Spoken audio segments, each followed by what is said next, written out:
This week on the OneCast, we're joined by Todd Goade, National Professional Fishing League angler, currently leading the Progressive Angler of the Year in the NPFL, co-owner of Pulse Fish Lures, all-around good guy. And we're also going to introduce our new partnership. That's a good one. That's a good one. Oh, God, it's a toad, son. It's a toad, dude. Let's go. I wake up to a little bit of drool on my pillow, feel like it's gonna be a bad day. I'm waiting to see if What's going on, jumps. folks? What's going on? What's going on, everybody? Fans of the OneCast, welcome to another week with us fools out here running our traps in Trey's garage. 36 weeks, I think we're at 36 or 37. So appreciate everybody joining along, following along. As always, make sure you head over to OneCastFishing.com. Use the code TheOneCast. Check out, save you some coin on those snagless jigs, long neck hooks, and weedless Neds. OneCast Fishing has been a big sponsor. We have a new one to announce, but first I think we'll go around and just say, what's going on, guys? Anything good? Man, I'm just tired of working. I'm ready to be retired, but everything's good on my end. I know that I am ready. I said it before. I'm ready for that fall weather, and luckily today, and Ben, you made a good call on like, hey, maybe we should shift the show to Wednesday, which it is, because the temperature is going to be about 10 degrees cooler, and actually worked out with Mr. Todd Goade. So all around, I'm doing well, man. A little bit cooler temperatures, ready to rock and roll. Yeah, they're not going to last. I don't know if you've looked. Yeah. So that's the problem. Don't be a right? Debbie Downer, The dude. death ray gets turned on tomorrow. yeah. It comes back on for a few days, but it looks like in the next couple of weeks we should start getting back down in the 80s, which will be great. One for fishing, but two also for production wise for me for making products. So don't have to sweat as bad out there when it cools down a little bit. So looking forward to that. I do want to bring it up, and Ben, you've been dealing with this on the business side of the house. There's been some serious issues going on right now with like the ability to shop on social media. Is that correct? Well, I'm not quite sure where you're getting at. We've had some technical issues in our end working through some of the social media platforms and trying to correct some things, but I don't think it has to deal with so much with the customers. Like, no, it's not with the customers. But what I did want to say is like, hey, if you're a customer, like, just bear with a company, like there are times when, social media kind of crashes or has like technical difficulties and stuff like that. And I know people want their product and want the ability to shop, but I just, I ask for everyone's patience and stuff because it is frustrating when you're going through that platform and you want to shop, but at the same time, like we all know. And quick, dirty, what Trey's talking to, if you've been familiar with OneCast Fishing and you've been to our Facebook or Instagram page, like you used to be able to purchase the product directly and natively in app, but there were some technical difficulties between our shop and then Meta that we just had to get worked out. So it should be back up within a day or two now. Yeah, completely fixed. But by the time you're hearing this, you can get your snagless jigs, your long neck hooks, those new soft plastics that OneCast Fishing just launched. So yeah, man, let's rock and roll. Yeah, so this is coming out to y'all on August 31st. Crazy to think it's the end of August. I know. We've been saying we were going to announce this new sponsor on September 1st, but the way the dates fall, it makes more sense. Just get one day early. So you get it a day early. If you listen to the podcast, if you wait, then you're going to hear it the day of, or you're going to see us talk about it on our live on that Friday. But new partnership, we want to welcome Carolina Waters. Yes, we do. Carolina Waters joining us as our newest partner. I'm going to put a scroll up across the bottom of the scene that you guys will see, but I realized I spelled something wrong, so I'm fixing that real quick. And then I'll give you a quick breakdown of who Carolina Waters is. So Carolina Waters is a performance fishing lifestyle apparel brand. Think of your Avcos, your who else does Hook, all those companies. So they have performance fishing wear, lightweight UPF performance shirts for your fishermen and athletes, casual t-shirts if you're just laying around. Like we got a little bit of both. Trey's wearing some performance gear. That's right. Ben's got the t-shirt. I've got a t-shirt on. They have a big selection of hats. Both Ben and I are wearing hats. Trey doesn't have a hat on today, but you've seen me wear some different styles of Carolina Water hats and shirts. So if you are, if you're a fisherman, you're an outdoorsman and an athlete, any of that, make sure you check out Carolina Waters. Their website is carolinawatersnc.com. For the month of September, as a new introductory, as a partnership, if you use the code TheOneCast, all one word, that'll save you 20% off this month. We're going to keep that code going, but they gave some extra off for the first month of this partnership. So really looking forward to working with them, bringing you more of their products. I've been wearing their performance stuff. If you've watched any of our videos or seen our pictures, you'll see a lot of times I have Carolina Waters performance stuff out while I'm out fishing.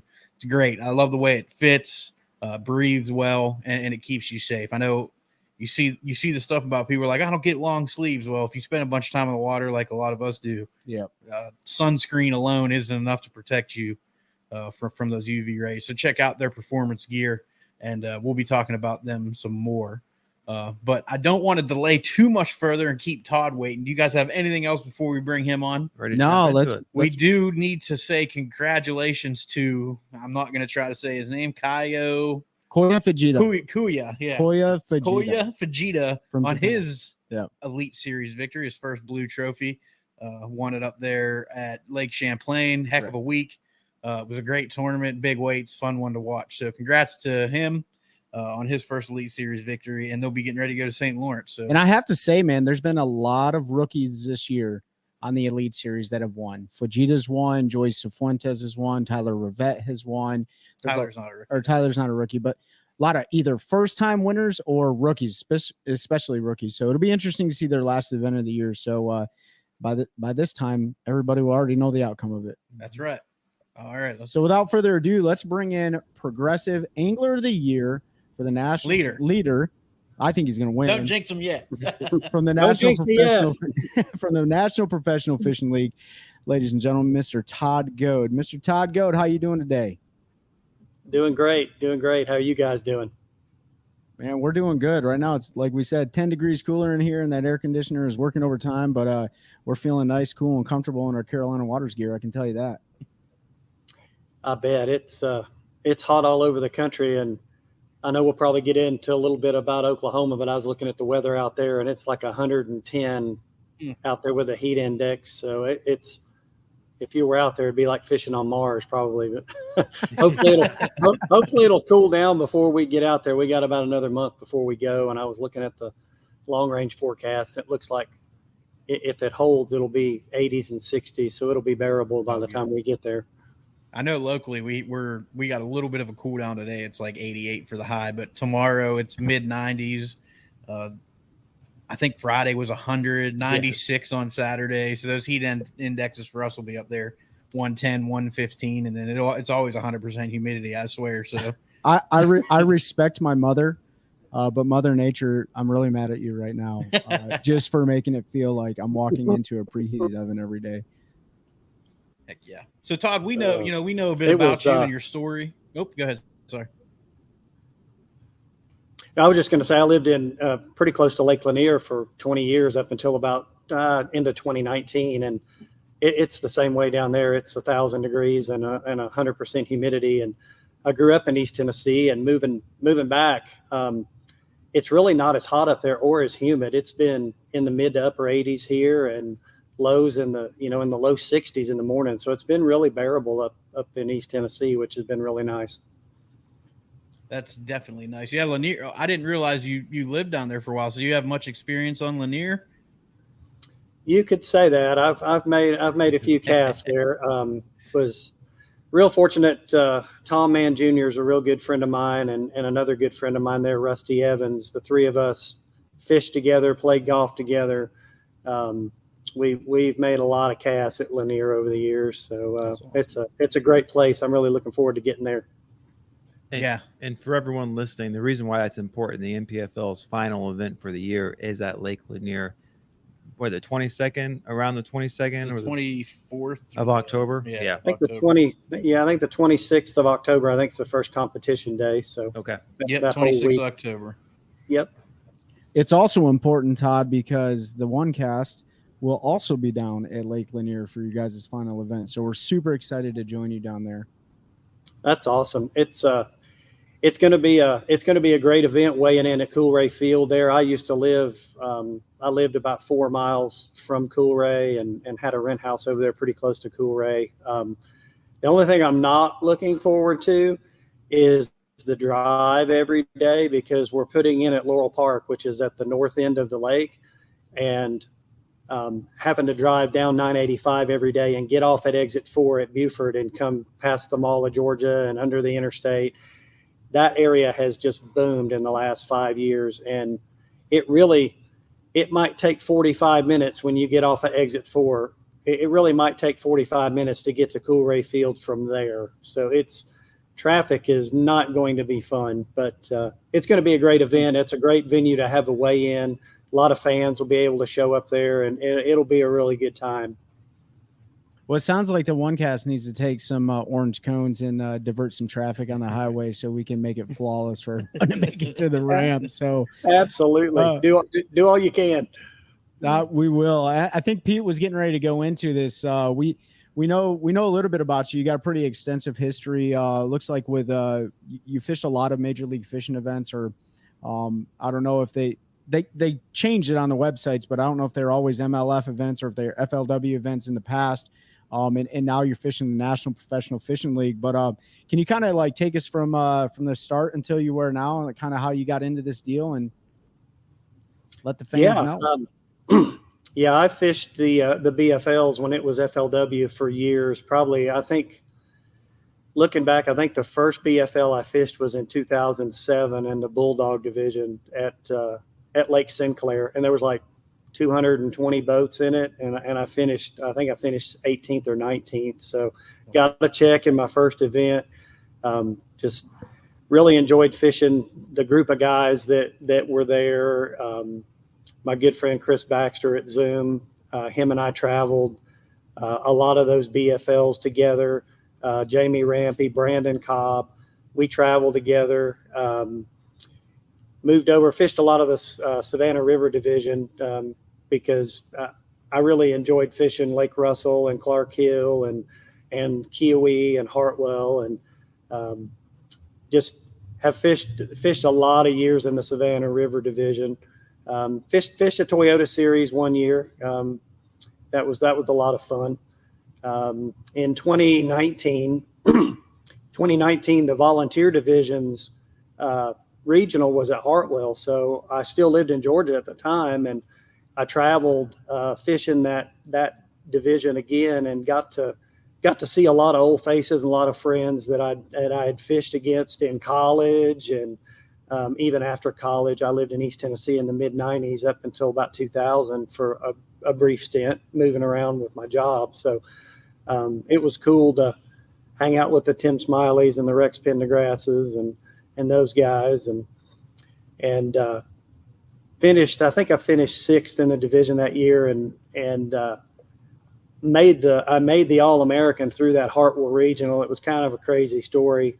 I ended up catching, I think, the largest bag of the day the second day, and was in 6th. And then I finished the event in 6th, but I tied with a buddy of mine, Conrad Bolt, and the tiebreaker was the largest catch of the tournament. So having that second day really good string got me in the All-American. And then I was leading that joker going into the final day, had 2 really good days, and the final day, it just wasn't meant to be.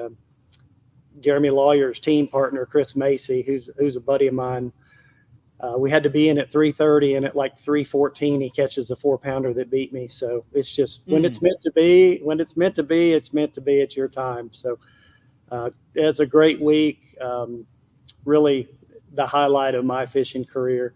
Won a lot of tournaments over the years, up in East Tennessee and down south too. And I've known Al McCullough for several years now, and I was actually going to fish the inaugural season of the NPFL. I had committed, and we bought some land. With the land we bought in East Tennessee, we bought 65 acres, and we built our forever home there. So we were starting to get that going, and my daughter was starting her senior year in high school, and there was just a lot going on. And unfortunately, I called Al and had to back out for the inaugural year. But things kind of settled down, and he called me right after ICAST in 2021. Yeah, 21. And, asked me if I'd be interested in fishing, and things worked out, and I was able to get a title sponsor. A good friend of mine was interested. So things just worked out. So I was able to hop in the NPFL last year and had a good year. It's funny, my worst finish of the season was at Hartwell, of all places. Really? Yeah, it was like a 55th place finish, but I think I cashed 4 checks in 6 events last year over there in that season, and I think I finished 13th in AOY last year. But great time. The league's awesome. A lot of great people there, anglers and the ownership group that runs it, just top shelf people, and it's been a blast. I've really enjoyed it. So obviously we love the league and stuff too. What do you do? Like, what is your full-time job outside of fishing professionally? So I've been in pest control for almost 20 years, and currently I'm in construction services, selling programs, remodels, refreshes, things like that. So that's kind of my day job. And then again, I'm co-owner of Pulse Fish Lures too. So that business is growing really well. So I wear a lot of hats, including this one. Yeah, that's right. Pulse Fish Lures. I can't forget. But the reason I ask you is that for your full-time job, is that like a remote type deal where you can do that on the road when you're traveling nationally for the NPFL?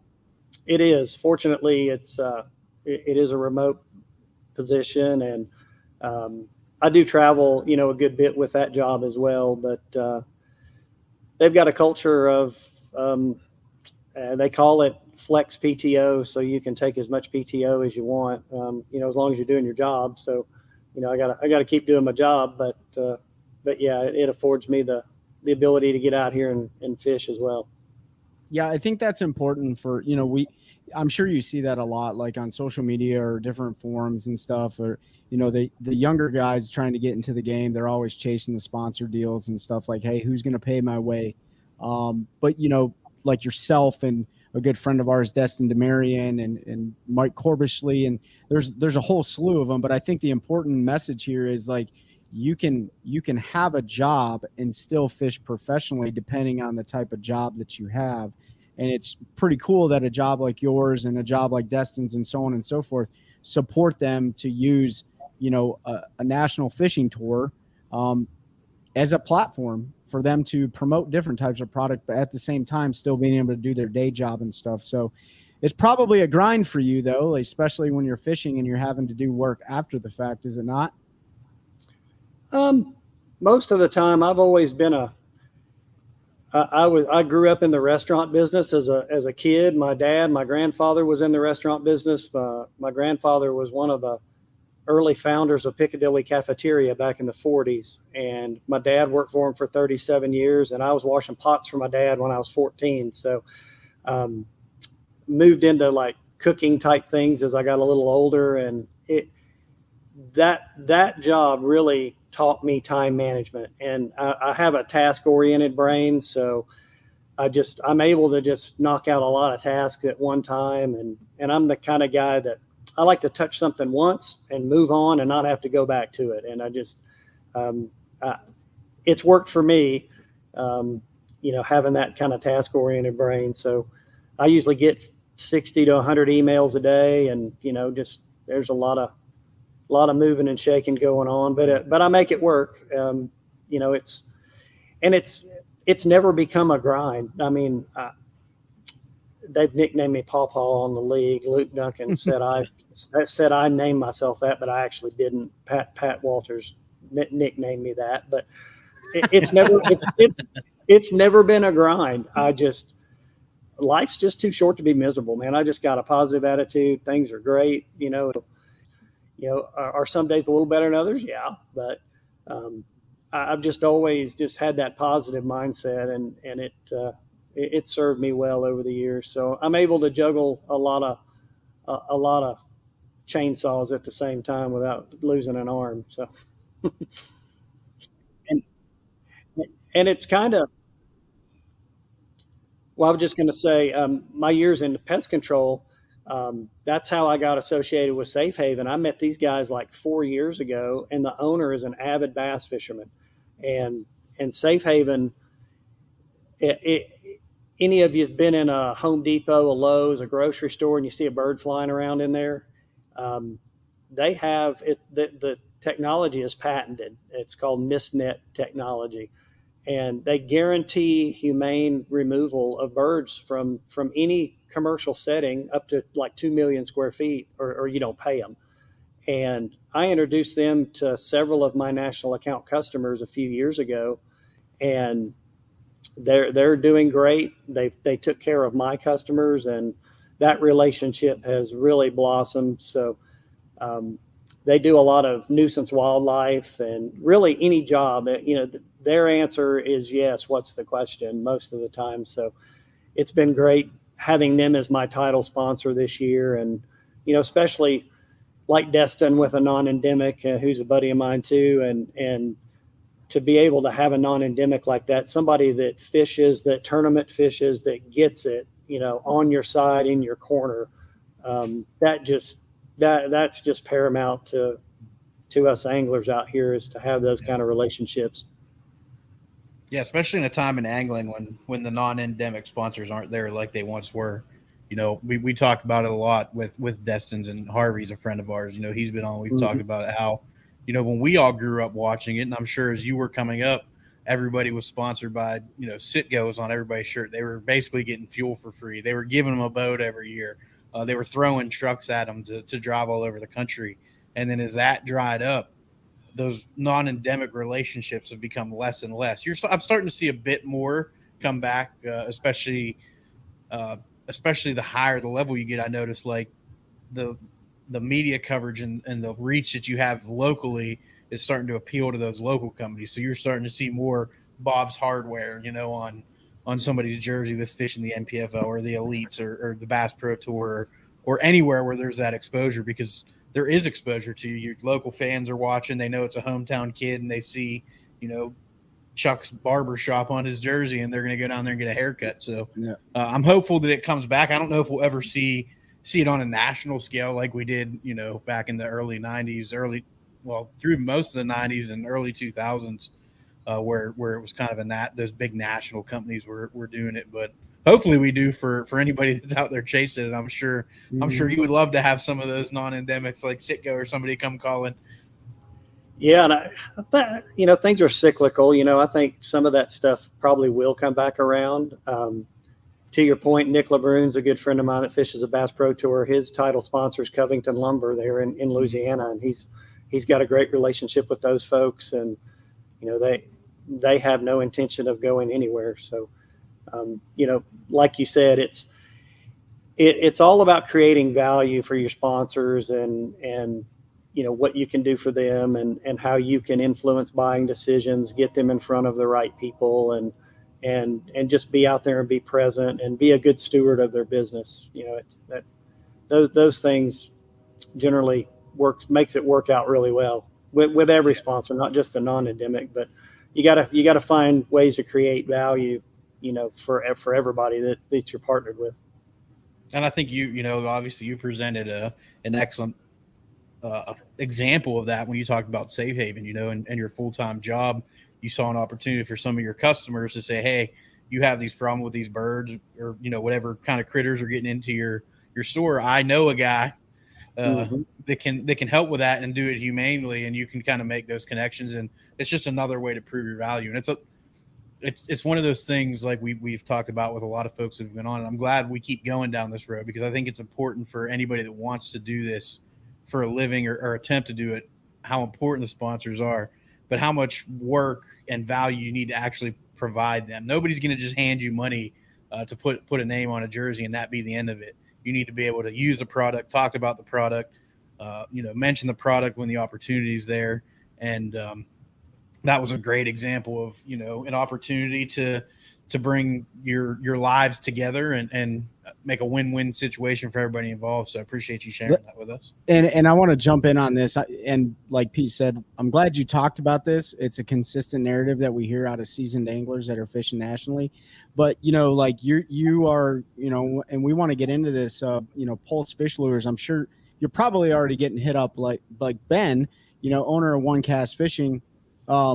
he gets hit up all the time from people that say, hey, I'd like you to sponsor me. Here's what I need, versus, developing that relationship you talked about with some sort of value and saying, here's what I can do for you. Here's the exposure I can give you. Here's how I can move the needle for your company to increase your revenue stream and stuff like that. So that's such an important message, because even myself, when I got into following professional bass fishing and stuff like that, I didn't really have a good understanding of how these partnerships, these sponsorships and stuff like that worked until I started talking to anglers like you. So I think it's an important message. Absolutely. And I get probably at least 10 emails a day about it. And, it's,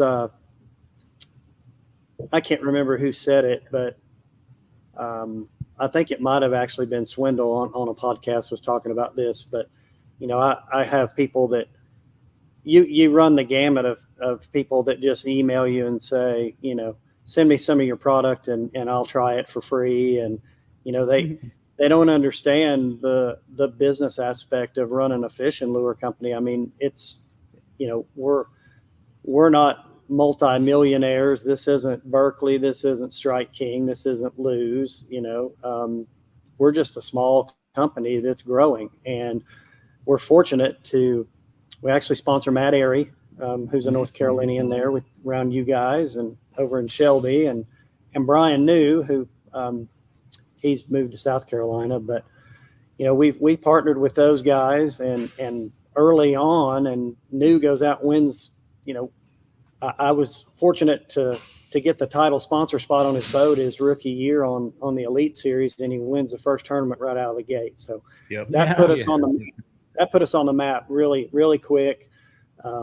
Both of them, it's a great parallel between the two guys, because Matt's been doing it a long time. He's just got a professional way of doing things. Not to say that Brian doesn't, but their style's different. I guess that's the perfect way to say it. Their style's different. They might actually, have a different demographic reach when they're up on stage and when they're fishing and all of that kind of thing. So we feel we got the two best guys out there, and they've done a phenomenal job for us promoting the brand, helping us grow the brand. But we've invested in some e-commerce stuff here recently too. You may have seen it on social media, on Facebook, where we're growing a team, and it's an ambassador program. But it's a really deep discounts on our bait and gear. I mean, where else can you go right off the bat and get 30% off of everything on the website if you become part of the team? And even Swindle talked about seminars that he does. Kids starting off, how do I become a professional bass fisherman?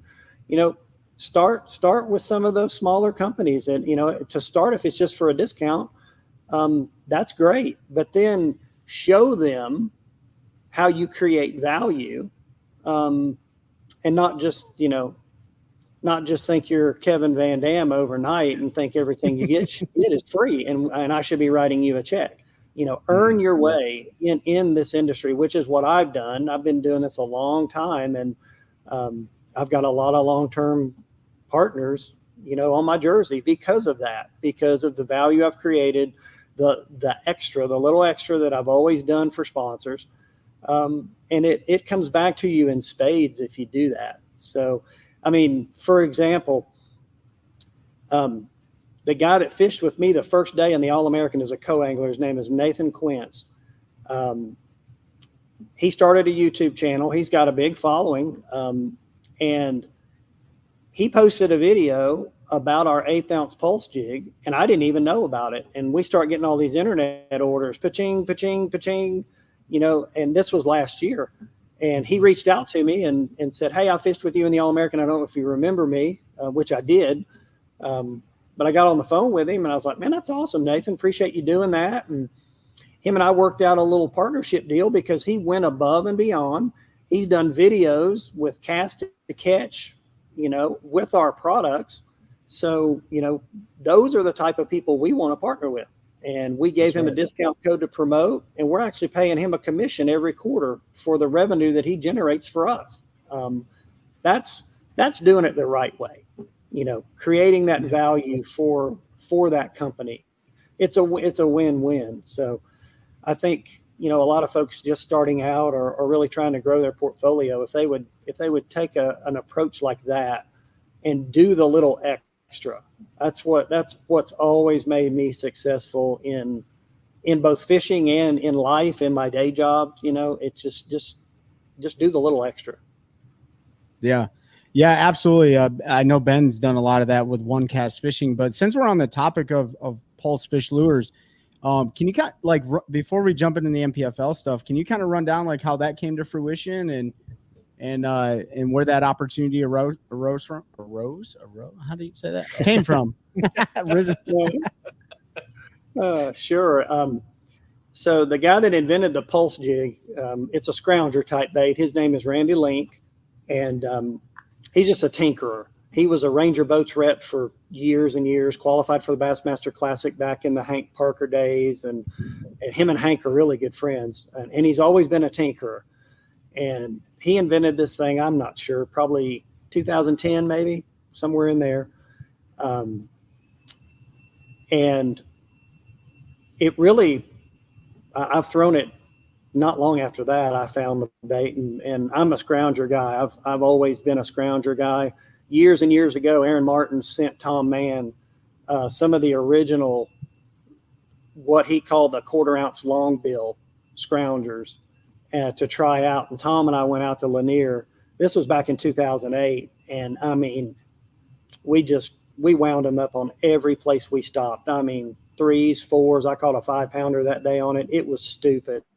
And I was hooked on scrounger baits for life after that day fishing. But sadly, in 2019, Randy's wife was killed in a head-on car crash over by Lake Hartwell. And my good friend, and we fished a lot of team tournaments together, and he worked with Randy, just helping him fill orders and package baits and do a lot of stuff for Randy. His name's Jeremy Wynn. Randy came to Jeremy and I and said, "Hey guys, I really don't want to do this anymore. My heart's not in it, after what happened with his wife." And he said, "I'd really like for you two guys to take it over." He said, "I know you guys could take it places that I could never take it." So Jeremy and I talked about it, and we decided, sure, we're going to do that and keep the pulse jig alive. And so we really took it over in February of 2020, right in the middle of COVID, basically. But, everybody was fishing with COVID, so we were pretty busy. So, and since then we've been able to launch a lot of new products to grow the brand, and from just a standard swim bait head to Matt Aries finesse swim bait head.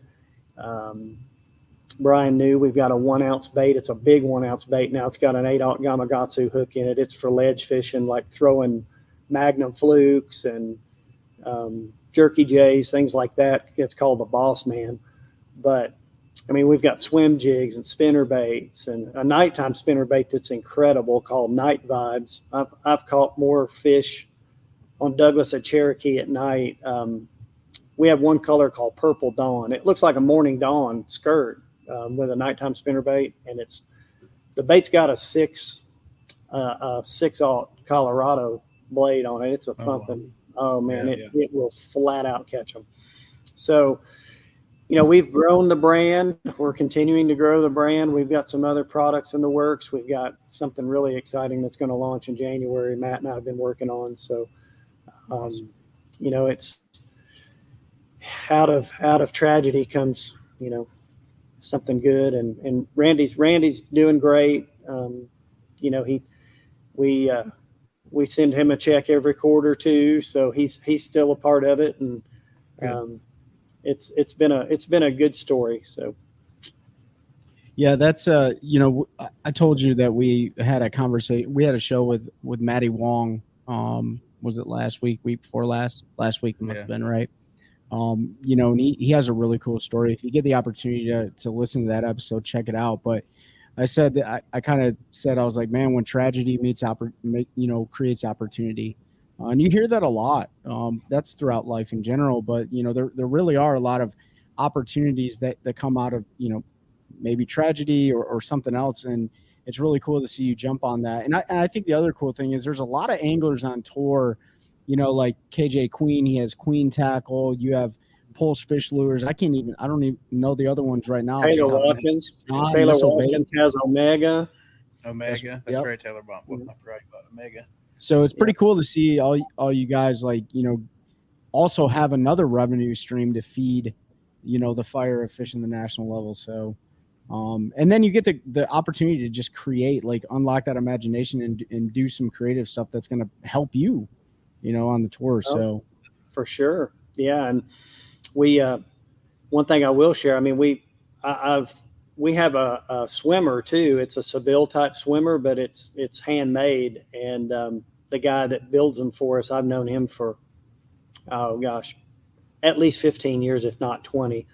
And he's been making custom baits like that for a long time. So, that thing has sold like gangbusters too. And we're actually, this will be the first anybody's heard this in the universe, but we do have a glide bait we're working on that's going to come out late this year, probably, you know, early next year. So our focus 1,000% is on quality. And to this day, Jeremy and I make, and his wife Risha too, we make every pulse jig by hand.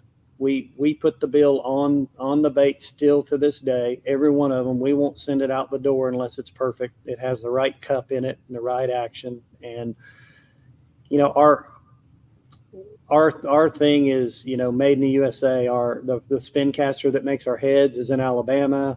The bill material's made in Texas, and it just doesn't yellow, you know, as fast as our competitors does. And the way we put the bill on, it's a proprietary way. No other scrounger in the market, the bill is put on the head like we do it, and it makes for better action. It also, the bait won't roll either. One of the drawbacks of a scrounger bait is they roll if you reel them too fast, and ours does not do that. We actually have striper guides at Lake Hartwell trolling our 1 ounce 5 to 7 mile an hour, you know, and catching big stripers on them. So, you know, our focus is 100% on quality. And if you go on our website and look at, I think there's a tab on the website called Happy Customers. If you click on that, all of that is organic. We didn't pay for any of those reviews. And, like, I don't know, probably 95% of the reviews are 5-star. It's just a testament to the hard work we put into it, and we just don't let anything go out the door that's junk. We never will. Yeah, I have some of your pulse jigs, and I mean, I've had them I have some I think I ordered back in like 2019, and they haven't yellowed at all. And I have some from some competitors that about 3 days in the box, and I think they're yellow and don't look right. But yeah, you guys have a great product. So some of them are yellow in the box, hanging on the peg in the store too. I have seen that. Is there? Yeah. That's good. Some have been sitting in Grandpappy's bait shop since, you know, 25 years ago. That's right. But that's awesome, man. Before we move on, do you guys have any questions on Pulse Fish Lures? No. And hey, everyone's heard it. Everyone's heard it now, Todd. You're getting into the glide bait game. Yeah. And you know there's a huge cult following in the glide bait game. So that's a pretty cool deal. And tell you what, the guys have been putting those glide baits to the test, whatever manufacturer that may be, and they've been catching some big ones on that bait. Oh yeah. Go ahead.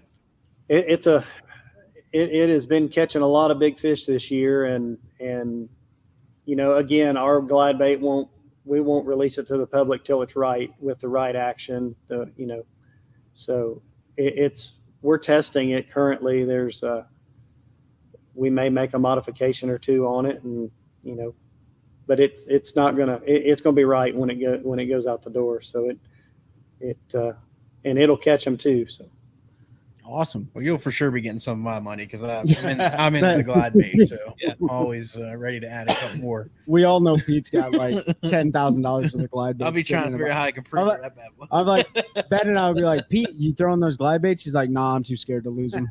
So they just some days it's like that. That's one of those. That's one of those where your wife only thinks you got like $1,000 in glide baits, right? Yeah.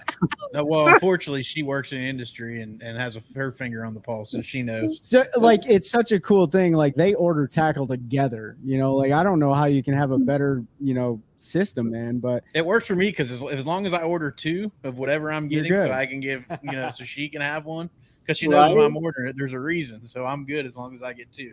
Yeah. You got so then you got to figure it out. That's you got to figure it out. I just got lucky. I got very lucky. He unlocked the secret. What's going on, guys? Pete with the OneCast here. So excited to announce our newest podcast partner, Carolina Waters. Carolina Waters is a performance fishing and outdoor lifestyle apparel company that's based right here in North Carolina. They provide clothing like lightweight UPF shirts for those days out on the water or in the field for your hardcore fisherman or athlete. They also have casual t-shirts for those more relaxing days. Tons of different styles of headwear for the whole family. No matter what it is you're doing, if you're doing it outdoors in the Carolinas or anywhere across the country, Carolina Waters has you covered. Be sure to head over to their website, check out the apparel, find what fits your needs at carolinawatersnc.com. For the month of September, use the code TheOneCast, all one word, to save 20% off your order at carolinawatersnc.com. Again, that's carolinawatersnc.com. Use the code TheOneCast at checkout to save 20%. Appreciate y'all. Make sure you check them out. Use that code to let you know that we sent you. Help us continue to grow a culture of anglers helping anglers, one cast at a time. So let's run down. Just real quick, I just wanted to speak to, you talked a little bit earlier about the positive mental attitude, and then, obviously the opportunity from the tragedy with Pulse Fish. For anybody listening, if you listen to our episode with Maddie, he has that same attitude. He's a super positive guy. So when something hits, if you can maintain that positive attitude and try to take the best out of it as a terrible situation, that's part of it. So it's cool to hear two guys that have that positive, mental attitude and try to think the best. And, like you said, every day is a good day. Just some days aren't as good as others. You can carry that when bad situations occur, and you can make the best out of it, which you did. So it's cool to hear. It's cool to share that with people, because not everybody has the ability to do that, as we know, but it's refreshing to hear. And I think from the outside looking into it, it sets an example for all anglers, or all people in general, because you see how much the negativity is going around right now. But like when somebody sees a tragedy create an opportunity to build some form of resiliency. I know those are like a lot of big words for me, but to me, that's what I want. I want kids to see that stuff. We want kids to see that stuff, because it's too easy to get sucked down the drain of all the negativity going on in the world. So, talking about the relationships with the partnership deals that don't just happen overnight, to creating opportunities, to having different ventures and different revenue streams, led you to being part of the National Professional Fishing League and being in the lead, Progressive Angler of the Year. Why the NPFL? Out of all the leagues, why the NPFL for you? Well, I guess I'm kind of at a stage in my life where it was a good fit. I had a chance right out of college. I could have went and fished bass when it was the old invitationals and the top 150. Things just didn't work out. I actually had a deal that would have afforded me, a truck and a boat to use for the year. But at the time, I'd already kind of made up my mind when I got out of college. I was going to go into management with Piccadilly and kind of follow my dad's footsteps and my grandpa's. And the guy I knew at the time, I was going to get a 3-year deal right out of college, but it turned into a 1-year deal because of a merger and an acquisition. And, it was too big of a risk for me at the time to take that. Just, the guys out there back then had fished. They went to a lot of the same places every year. And, you need more than 1 year under your belt to kind of sow your oats, I guess, so to speak. So I passed on it then. Had a couple of different times that Bill Taylor offered me a spot on the FLW tour that I could have went and done that. But again, it was all timing.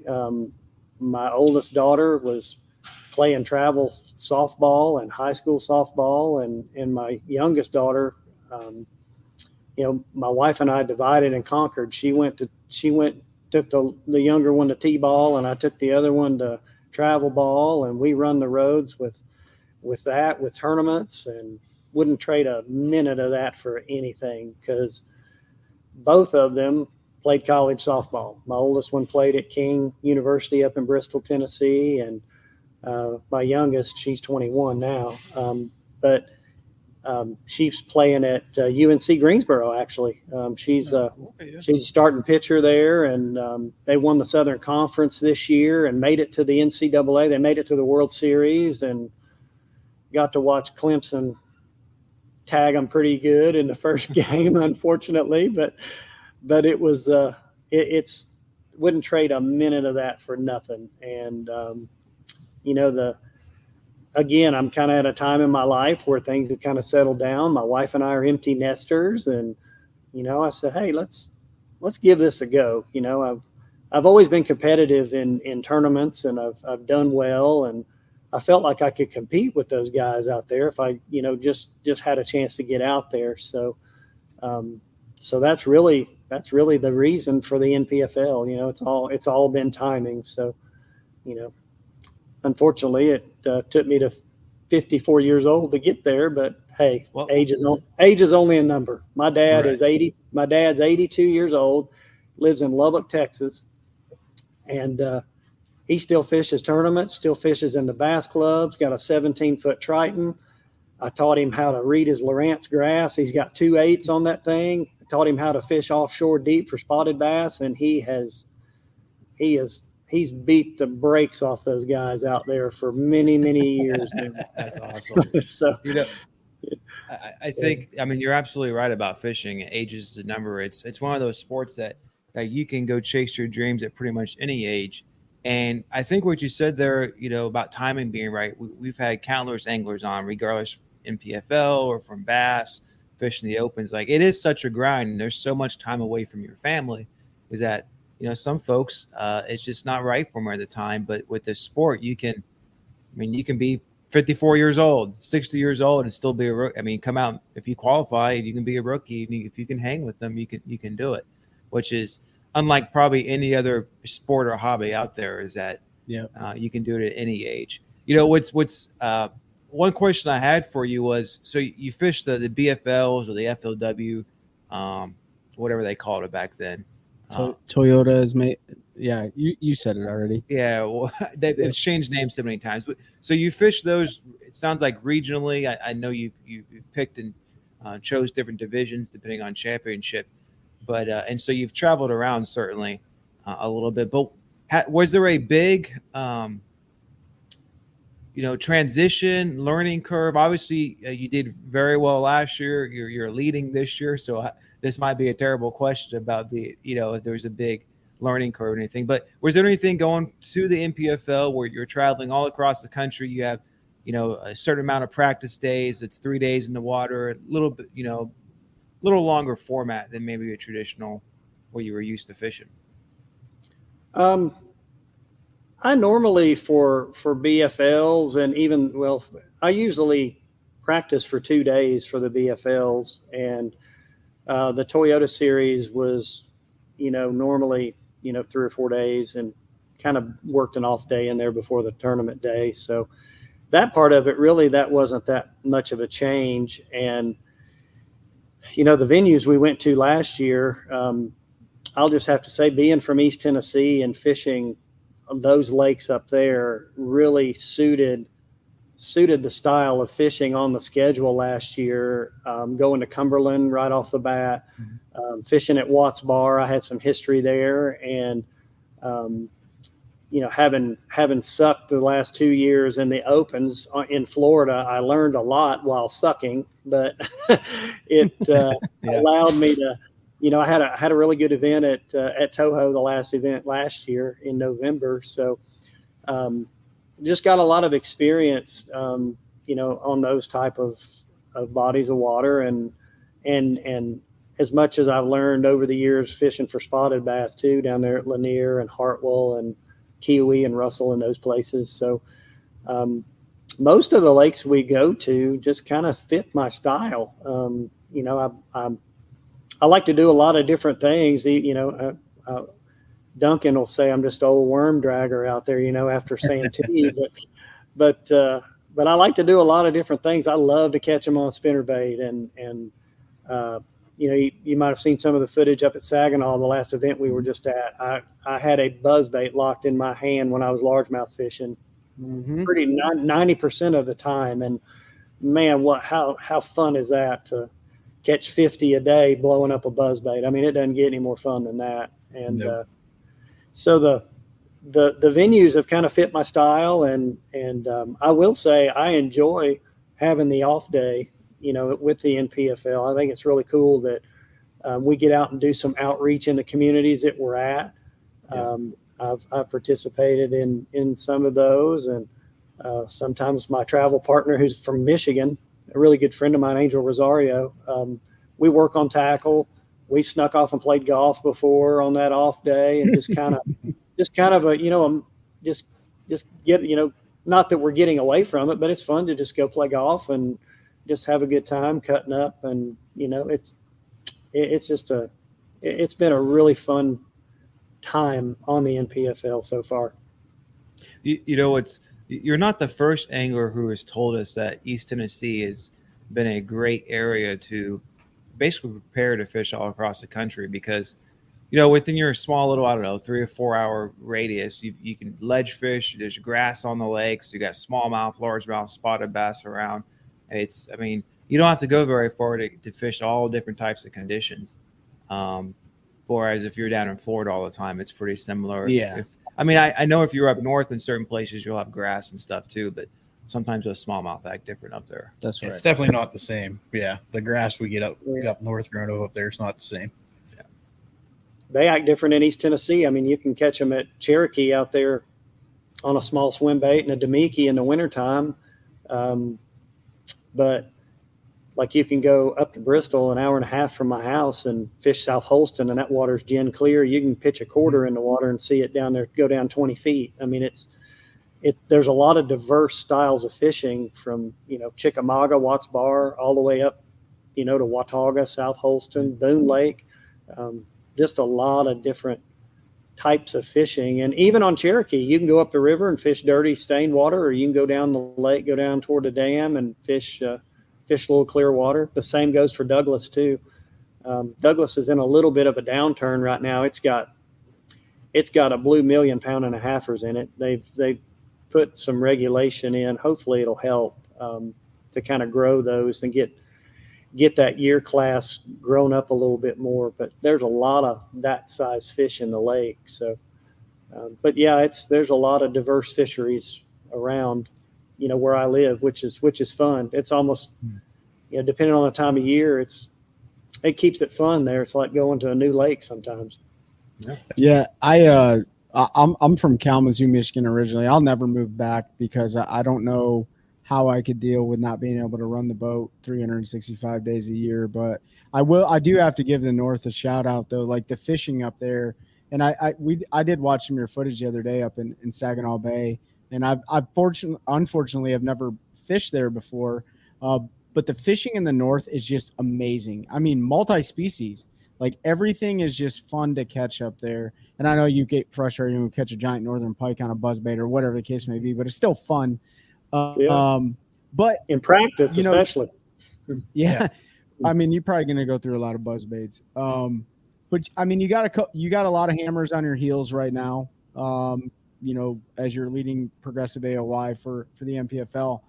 But what do you think the number one, or maybe it's just not one thing, but how do you unlock that mentality? Like what do you think the biggest contributing factor is to you being so consistent this year? It's two things. I've planned really well before I left the house from a strategy standpoint. Just, looking at weather, looking at Google Earth, looking at wind directions, doing all of that before I left the house. And then it's just making good decisions on the water. I mean, it's been one of those years that everything I've done so far has been the right decision. I mean, it's just, and I can think of instances at every lake that, at Pickwick, the first event, I had a little jerkbait bite deal going. And I was in this area and I lost a fish. I actually had the jerkbait on. It really wasn't the wrong rod, but for the jerkbait that I had tied on, it was the wrong jerkbait. So I lost one about 4 pounds the first day, and I only weighed in 4 fish the first day. And fortunately, I was only in 34th place. It was really tough for, cold weather hit, and Pickwick wasn't fishing like it normally was. But losing that one fish, and I lost another one on the right rod, but it clued me in on what they were doing in this area. And the next morning I ran right back down to that area and caught 13 pounds in 20 minutes. Just boom, boom, boom, boom, boom. On the right rod with the right jerkbait. But I found one place in this area, and it was a gravel patch about as big as probably 2 hoods of your pickup truck. And it had grass growing around it, and it was in 8 foot of water. And you had to make the right lineup. And I made that lineup in Sunday in practice and caught a 5.5 pounder on a jerkbait. So that place, I rotated around, but I fished that place like 3 or 4 times each day. And every time I fished it, I caught a big one off of it. And I caught 18 pounds the second day and jumped up, really well. Well, I was catching them on a Edo, Tennessee shad Vision 110 because it was bright sunny the second day, and it was the perfect jerkbait for those conditions. Well, the third day, it's drizzly, rainy, just nasty. And this is where that East Tennessee experience comes in, and Tennessee River type of scenario. In March, if we go somewhere Tennessee River, I always have a black and gold jerkbait tied on. Largemouth especially, it just catches them. And I rolled up into my area, and I did catch the first 2 on the Edo, Tennessee shad, and then they just quit biting it. And I ended up catching every fish after that on that black and gold one, and they started really eating it really good. And I caught a 4-pound largemouth off that line and that cast that morning, and I went back. And I thought I really only had like 10 minutes to fish before I had to start back because I had a pretty long run to get back to check-in. And I lined up on that place one more time and made that cast with that black and gold jerkbait and caught a 3.5-pound smallmouth. So that got me the 10th place finish there. And then we go to Wright Patman. The first day of practice, I don't get a bite. And I'm fishing stuff that looks great, bushes, and the water really, really stained. And I'm like, what's going on? I can't get a bite. And the second day I went to a totally different area of the lake and found cleaner stained water and went about 40 yards and caught a 4-pounder. And then I went around this corner and there was a bush there, and it was the perfect scenario. The fish were in that much water. I mean, I've never seen a 6-pound bass be in 6 inches of water and you not see them. It's crazy. Yeah. But this fish blew up under this big bush chasing bait underneath there. So I skipped a white swim jig under there like 5-6 times. I never got a bite.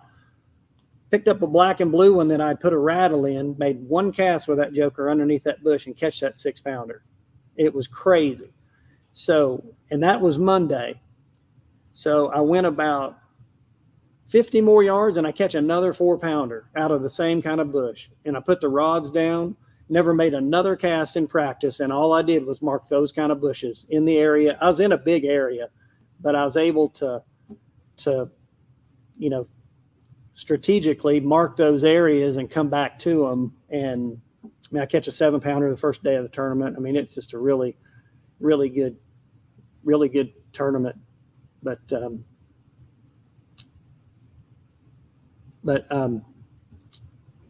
and I think having a rattle in my swim jig and just me changing colors, and then Santee, the wind's blowing. I'm looking at practice and the wind. I usually like to fish across the lake from takeoff over in Rocks Pond and the Brickyard. I like to fish over in that area. Well, I could tell from the wind in practice that it was going to be blown out. So I didn't even go that side of the lake. And a lot of my buddies went over there and unfortunately they didn't do very well. And I stayed, on the other side of the lake and stayed close, and it just worked out. So, I've just made really good decisions this year. And at Saginaw, the wind's going to blow up there crazy directions each day. So Tuesday in practice, I practiced on the side of the lake that I'd never been to before and had a really good, 300 or 400 yard stretch for largemouth. And it was crazy because I found a spot last year, an offshore rock pile. And my strategy was to go catch 13 or 14 pound of largemouth and then go smallmouth fishing.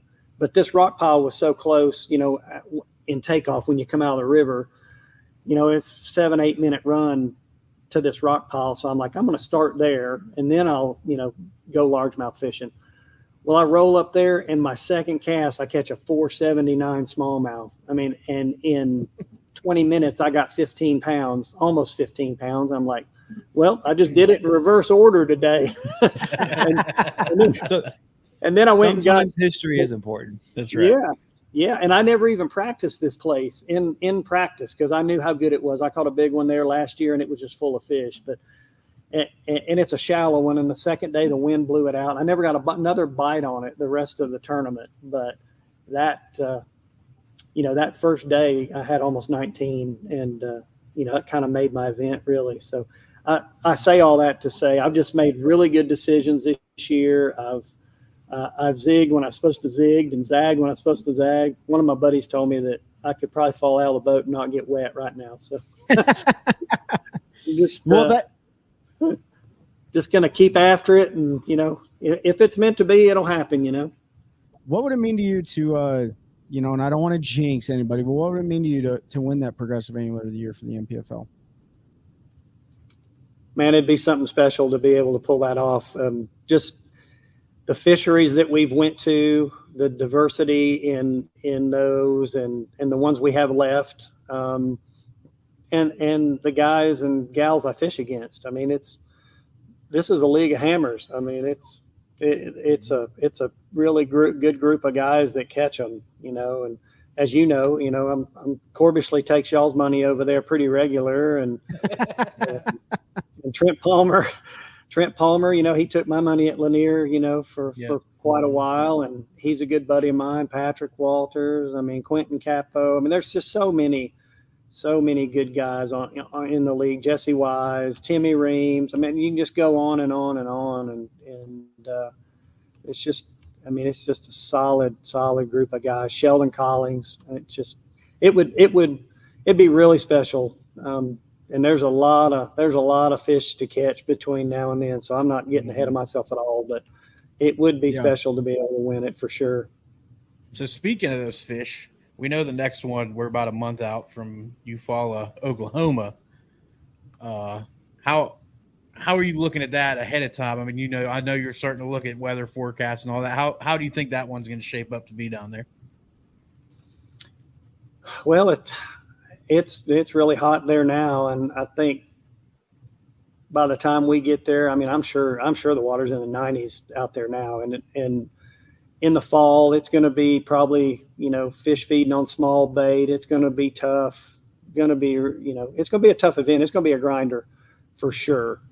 I think if you can get lucky and catch 1 3 or 4 pounder and have four solid keepers in the boat. If you could catch 10 to 12 pounds a day, I think you'll get paid. I really do. It's going to be a grinder. to me, it's the make or break tournament for me for AOY. Not saying that I'll catch them at Lanier, but I've fished Lanier enough to know, that time of year the lake could be turning over. So there's things you do a little different when the lake's turning over at Lanier. So I got a little bit of advantage like Trent does there too. So, but I think Eufaula is definitely going to be that grinder type tournament. And I've looked at some of the team tournaments that in the past that have been here, and it takes anywhere from 30 to 34 to win a 2-day team tournament here. So, you take a couple pounds out of that, about 13, 14 a day is pretty golden that time of year here. So it's going to be the one that gets that one big bite every day that'll really separate themselves from the field, I think. We again, I don't want to jinx anything, but man, it would be a really cool opportunity while we're down at Lanier, because that's where they're going to present the AOY trophy, correct? Mm-hmm. It is, yeah. So we want to see that trophy held real high for you, because that would be a really cool opportunity to be a part of that. The last question I have, and we know you got to go, but do you work as a team? I know you room with a guy from Michigan, but are you more of a individual that does everything yourself, or do you like to share information between anglers? I've never been really good at catching other people's fish, and I kind of do my own thing. I mean, I try to get away from everybody.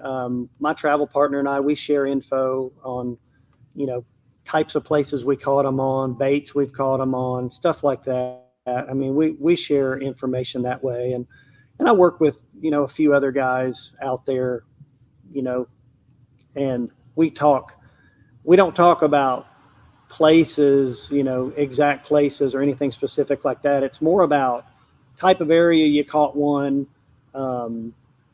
maybe the bait that you were using, depth, water temperature, just stuff like that, kind of might point you in the right direction. But I typically like to kind of get away from everybody and kind of do my own thing.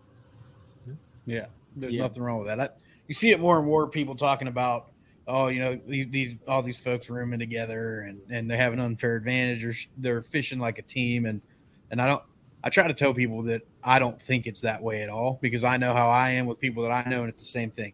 I caught them looking at brush piles and this kind of water depth, and kind of did this in an area like that. Mm-hmm. But I've had people say, here's a waypoint, I caught them on that bush doing that every time, and I'll never catch fish on that bush. And they'll come in right beside me and catch 10.